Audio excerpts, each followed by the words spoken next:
welcome to another exciting episode of Canadian Mosaic. I'm your host Prashanth, and tonight our episode is called Transcend, Rhythm of Joyfulness. Before I introduce the speaker for today, I want all the viewers to think about what is music meant to you? Is it passion? Is it mission? Is it vocation or a profession?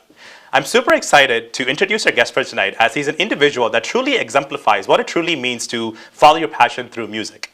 I have the honor of introducing Nissar Dutt, who has a bachelor's in engineering and is currently working as an application engineer by day and a true artist by passion. He's a singer, songwriter, as well as a guitarist. Nissar was born in Chandigarh, India, and moved to Canada in 2014. He's a solo artist who's created music makeshift home studio and performs a variety of events around the city of Toronto and Mississauga. Welcome, Nissar, for joining the show. I'm thrilled to have you here, and I'm super excited. How are you doing today? Thank you. I'm wonderful. Thank you for having me on the show. It's a great honor and a privilege to be here. And it's been going good so far. Good.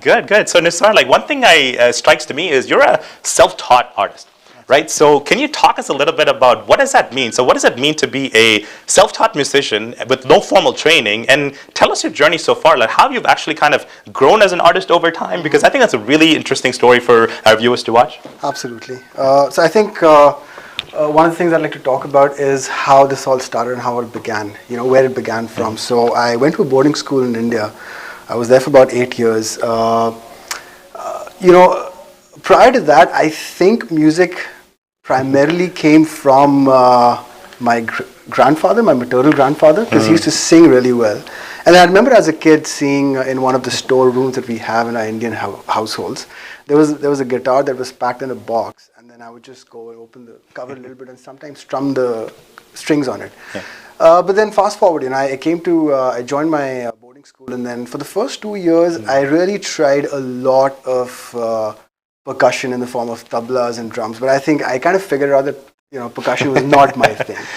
And then I started playing mandolin. Now that's the instrument which Shah Rukh Khan plays in DDLJ, yes. Tujhe dekha to ye jana sanam, the famous tune on that. So I played that for a little bit, and we used to have orchestras and our Founders Day orchestras. And by the way, 21st October is my school's Founders Day, 124th Founders Day. So it used to be a huge 108-piece orchestra affair. Wow. So I did that for quite some time, and then I picked up the guitar when I was in grade 11.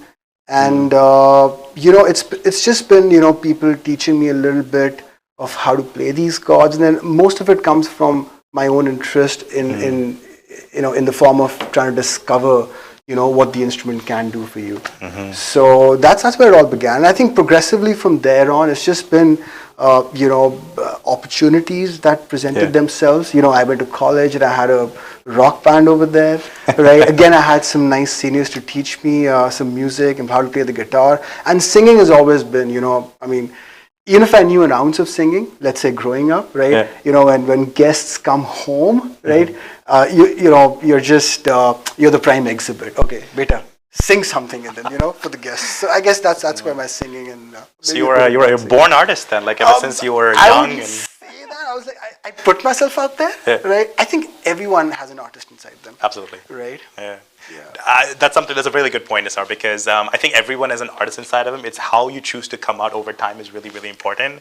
Nissar, I think one thing I want to focus on is because you've been in Canada since 2014. That's right. It's already difficult to establish yourself professionally, but how did you go about managing a career path as a side, from a performer as well on the side, because it's not very easy, right? Stabilizing yourself financially as well as kind of focusing on the artistic side. So talk us through how did you get into this, because you have been performing a lot in the last little while, and the COVID slowed things down a little bit, but I'm sure you're eager to get back out there and kind of try different things. So tell us about how you kind of broke into the GTA industry. So I think for the first 2 years, I practically did nothing. I just had a guitar.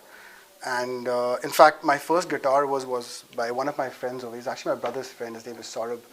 He helped me move to my new place, and he gifted me his guitar, which was actually his birthday gift from his wife. And so if you're watching this, thank you so much. I had that guitar for the longest time, and I played just in my room, right? But then I guess when I started performing at gatherings, parties, Diwali parties, or whatever that be, right? I mean, and the more you and here's the thing, right? The more you put yourself out there, the more the energies are going to come back to you. Of course. So I think one fine day, what happened is one of my brother's friends who was working at the Hilton, he asked me to come and perform for an hour for the Earth Hour, right? And I did that, and then I think it just happened from there. I think I was just putting out the right energies, right?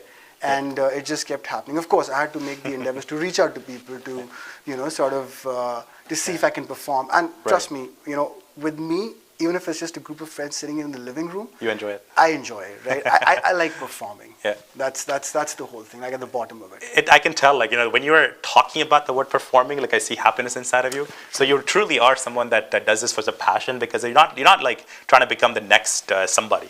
I think you're doing it because you love music, you love the artistry world, and you love making people smile. Because I think music has the power to do that. Because if you look at a lot of entertainment industry, right, there's one thing that connects everybody.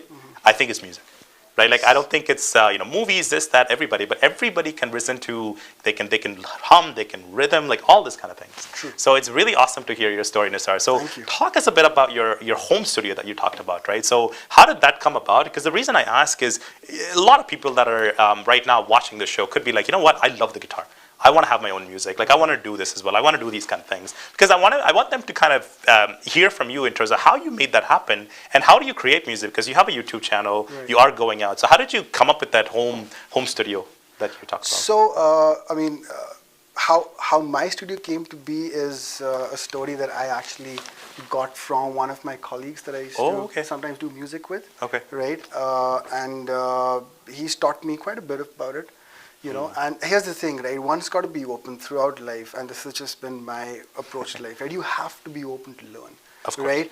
And especially something like this. So, we did a few videos together, right? And then he taught me a bit of that. We went out, we saw equipments that I could buy. But then essentially it just narrows down to three things. You need to have an audio interface. I'm going to get a little technical here. Of course, please do. Because I'm an engineer. Please go ahead. Right?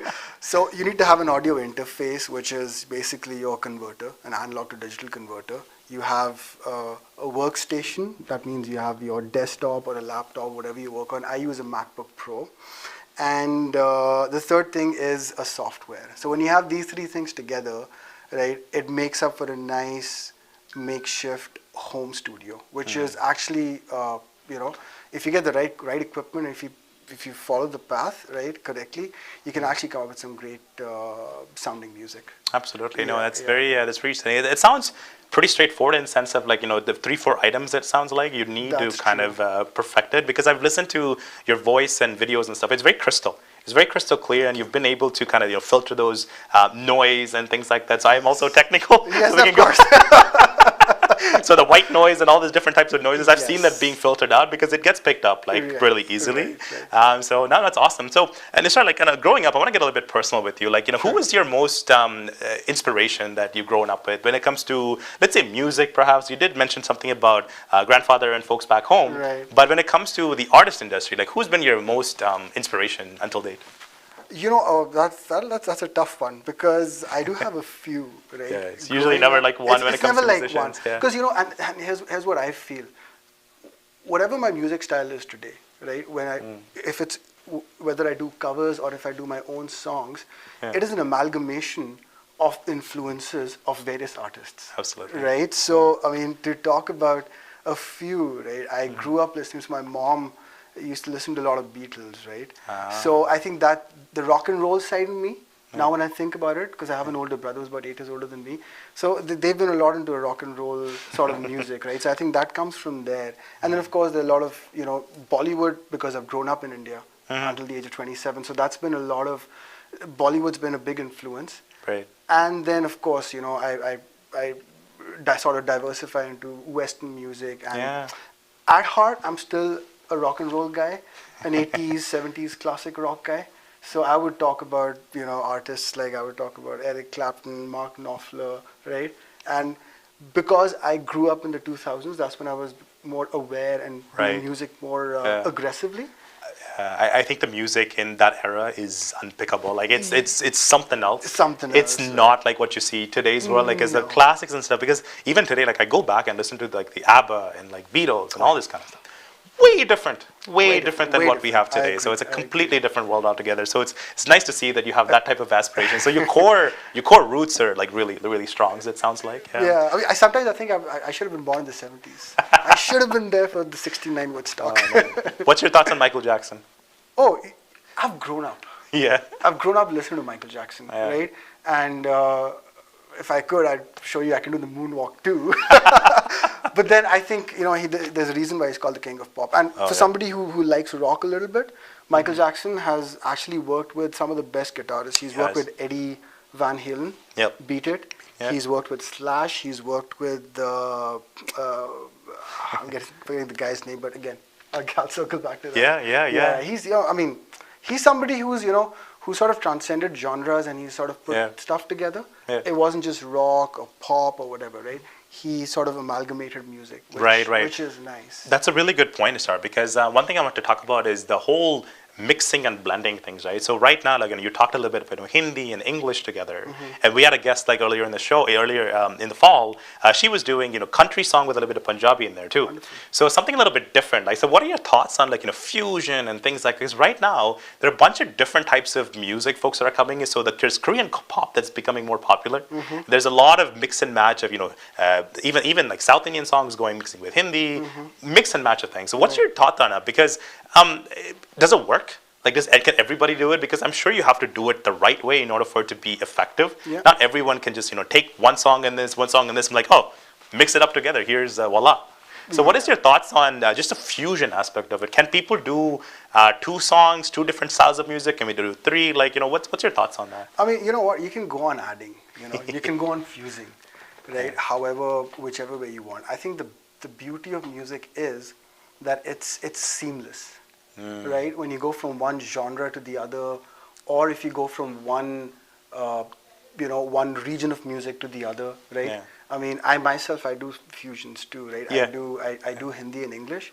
Sometimes I do Punjabi, but that's I have to really prepare myself for those because it's not really one of my natural languages that I sing in, I see. Right? Even though I'm a Punjabi, but still, I think it's beautiful. It's closing. It's sort of diminishing the borders, at least when it comes to understanding music, understanding cultures. Right.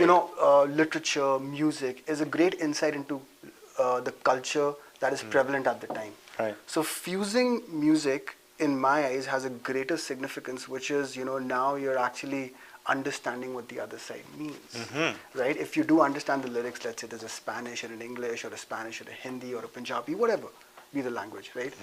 And, of course, like you mentioned, it's very, very important to see how you're fusing the music, right? What kind of songs you're taking together, or if you're coming up with your own music. Right, yeah. So, all this song and music thing really wants to make you sing.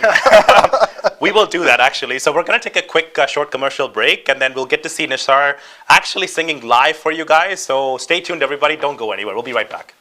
पूरे Ontario में लाखों लोग अपनी कोविड-19 की vaccine हासिल कर चुके हैं। हेल्थ कनाडा की मंजूरशुदा तमाम वैक्सीन्स महफूज और अस्पतालों, डॉक्टर्स के दफातर, फार्मेसीज और अवामी वैक्सीनेशन के मुकामात पर हासिल हैं। अपना किरदार अदा करें, अपनी वैक्सीन हासिल करें। 300 जुबानों में मदद के लिए ontario.ca/book वैक्सीन पर जाएं या 1-888-999-6488 पर कॉल करें।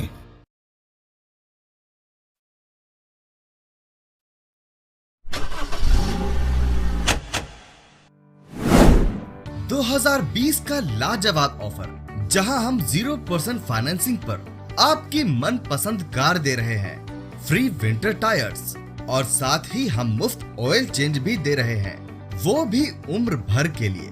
अभी आएं और इस लाजवाब ऑफर का लुत्फ लें। जल्दी करें, आपका खुशामदीद हमारे आउटलेट में, जो कि 60 Queens Plate Drive at intersection close to highway 27 and Rexdale opposite to Woodbine race track. जल्द से जल्द इस ऑफर का लुत्फ लें। आज ही कॉल करें सुनील अग्रवाल को 647-703-0218।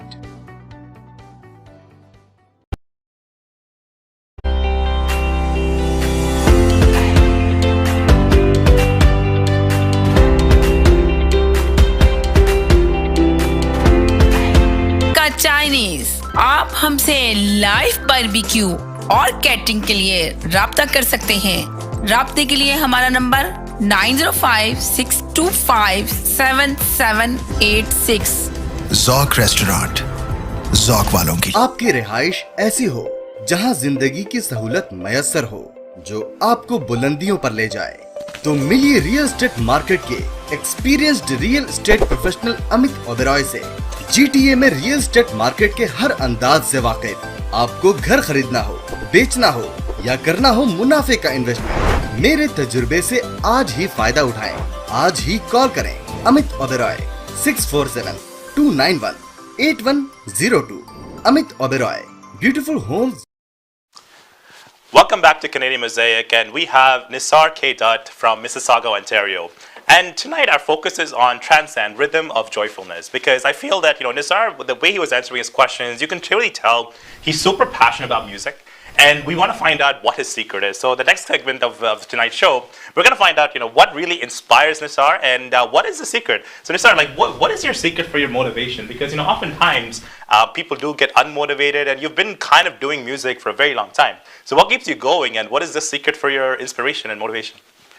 I think at the very heart of it, it's just me trying to, it's soul satisfying.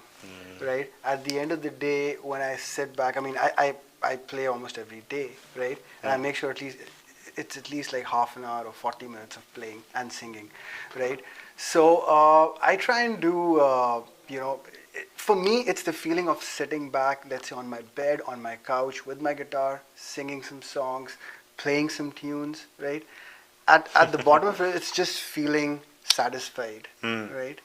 That's my inspiration, truly. I mean, of course, I would watch movies, instances that prompt me to write songs, which I have a bit, Totally, right? yeah.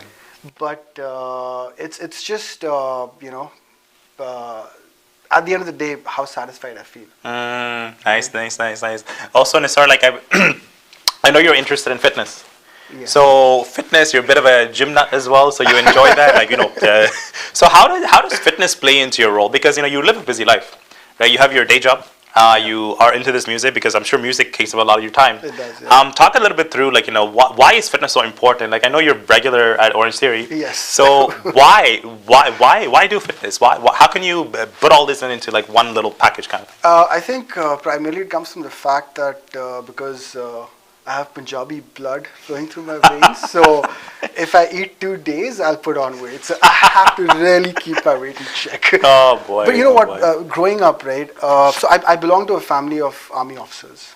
Wow! Everybody around me, my dad, my grandfather, my great grandfather, my uncle, everybody around, right? So I think it just sort of runs in the family where everybody's just up and about. I mean, I'm a morning person, right? So I think,